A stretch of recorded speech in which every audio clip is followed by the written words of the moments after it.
Please like, share, and comment. Like to show your support. Comment below. We would love to hear your thoughts. Share this video with friends who might enjoy it too. Subscribe and turn on notifications so you never miss an update. Your support means a lot for us. Thank you. इयम् आकाशवाणी सम्प्रति वार्ताः श्रूयन्ताम् प्रवाचकः गणेश हेगडे।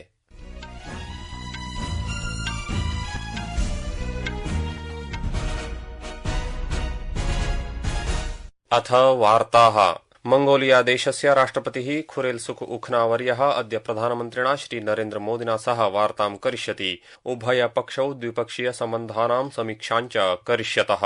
वार्तायाः अनन्तरम् अनेकेषु ज्ञापनपत्रेषु हस्ताक्षरं भविष्यति इति अपेक्षा वर्तते। अद्य सायंकाले राष्ट्रपति भवने मंगोलिया देशस्य राष्ट्रपतिः राष्ट्रपतिपदासीनया द्रौपदी मुर्मुवर्यया सह मेलिष्यति। राष्ट्रपति मुर्मु आगन्तुकस्य गणमान्यस्य सम्मानार्थं भोजस्य आयोजनं करिष्यति। इयं राष्ट्रपतिरूपेण खुरेलसुखस्य भारतस्य प्रथमा यात्रा वर्तते। मेडगास्करस्य राष्ट्रपतिः एंड्री राजोएलिना देशे वर्धमान अशान्तेः सैन्यपलायनस्य च मध्ये देशात् पलायितः अस्ति। अनेन वैश्विक जेन-ज़ेड वंशश्रेणिका शान्तेः तरंगस्य मध्यं युवानां नेतृत्वे विरोध आन्दोलनेन पतितः एषः द्वितीयः सर्वकारः भवति। विपक्षनेता सिटेनी रैड्रियाना सोलोनियैको इत्यनेन उक्तं यत् राष्ट्रपतिः राजोएलिना रविवासरे तदा प्रस्थितः यदा परिवर्तनस्य आग्रहं कुर्वन्तः सेना एककाः आन्दोलनकारिभिः सह सम्मिलिताः अभवन्। राष्ट्रपतेः वर्तमानस्थानम् अज्ञातम् अस्ति। राष्ट्रिय सम्बोधने राजोएलिना अवदत् यत् सः स्वजीवनस्य रक्षणार्थं सुरक्षितस्थानं गतः, परन्तु स्वस्य स्थलं न प्रकाशितवान्। फ्रांस देशस्य राष्ट्रपतिः इमानुएल मैक्रोन मेडगास्कर देशे संविधानिक व्यवस्थायाः संरक्षणस्य आह्वानं कृतवान्, यतः राजोएलिना फ्रांस देशस्य सैन्यविमानेन गतः स्यात् इति समाचाराः प्राप्ताः। अमेरिकी राष्ट्रपतिः डोनाल्ड ट्रम्पः तस्य मिस्र देशस्य तुर्की देशस्य च समकक्षौ अथ कतार देशस्य अमीर शेखस्य च 20 क्षेत्रीय वैश्विक नेतॄणाम् उपस्थितौ मिस्र देशस्य शर्म एल शेख नगरे गाजा मध्ये वर्षद्वयस्य युद्धस्य समाप्तिम् उद्दिश्य ऐतिहासिक घोषणायां हस्ताक्षरं कृतवन्तः।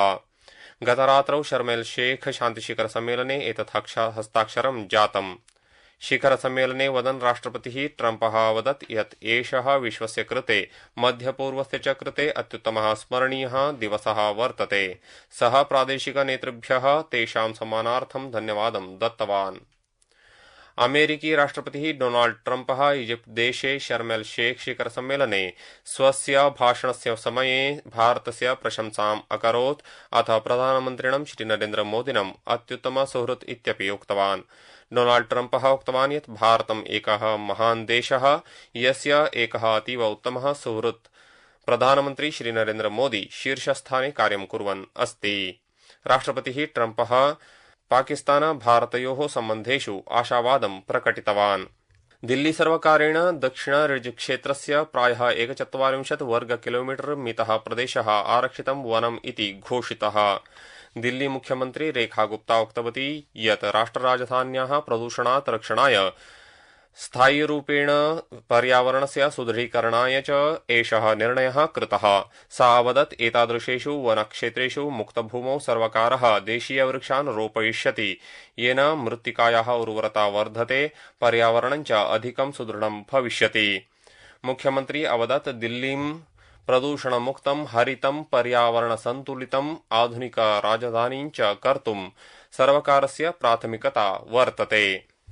अन्ताराष्ट्रिय महिला एकदिवसीय क्रिकेट विश्व चषक स्पर्धायां दक्षिण आफ्रिका देशः गतरात्रौ विशाखापत्तनम नगरे बांग्लादेशस्य विरुद्धं रोमाञ्चकारी स्तोभकत्रय विजयं प्राप्तवान्।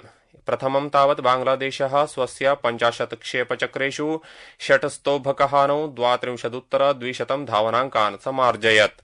तस्य उत्तरे दक्षिण आफ्रिका देशः केवलं 3 कन्दुकेषु अवशिष्टेषु 7 स्तोभकहानौ लक्ष्यप्राप्तिम् अकरोत्।